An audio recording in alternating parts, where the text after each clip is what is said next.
মীরার গল্প অসম্পূর্ণই রয়ে গেল। ভাবিনি এইভাবে। চিরদিনই তুমি যে আমার ধারাবাহিক থেকে অবশেষে বাদ পড়লেন অভিনেত্রী তন্নি লাহা, জানালেন স্বয়ং অভিনেত্রী। জি বাংলার অন্যতম চর্চিত মেগা ধারাবাহিক চিরদিনই তুমি যে আমার, এই ধারাবাহিকের নায়ক নায়িকা আর্য অপর্ণার পাশাপাশি প্রত্যেকটি চরিত্রই দর্শকের খুবই প্রিয় হয়ে উঠেছিল।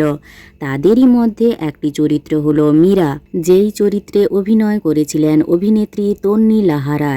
বেশ কিছুদিন ধরে ধারাবাহিকে মীরাকে দেখানো হচ্ছে না। মীরা আর অপর্ণার ঠান্ডা লড়াই দেখতে ভীষণ পছন্দ করতেন দর্শক। তবে কয়েকদিন ধরে মীরাকে দেখতে না পাওয়ায় মন খারাপ ছিল দর্শকদের। অভিনেত্রী তন্নির একটি পোস্ট থেকে ইঙ্গিত মিলছিল কোনো একটা সমস্যা হয়েছে। অভিনেত্রী একটি পোস্ট করে চিরদিনই তুমি যে আমার ধারাবাহিকে বিদায় জানিয়েছেন, আর আক্ষেপের সাথে লিখেছেন, শেষবার মীরা হয়ে লিখছি, ভাবিনি মীরার গল্পটা এইভাবে অসম্পূর্ণই থাকবে। এখনও তো অনেক না বলা কথা ছিল, অনেক স্বপ্ন পূরণ হওয়া বাকি ছিল, ভালো হওয়া বাকি ছিল। তার চোখে ছিল হাজারটা না বলা কথা, সেগুলো না বলাই থেকে যাবে ভাবিনি। আমায় অনেক দিন দেখা যায়নি বলে তোমাদের মেসেজগুলো পেয়েছি, তাই সব অনুভব করছি।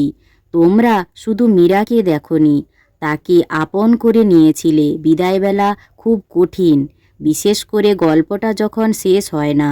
কেন এইভাবে মীরাকে বিদায় দিল তা আমিও জানি না। যাগ্গে গল্পটা অসম্পূর্ণই থেকে গেল।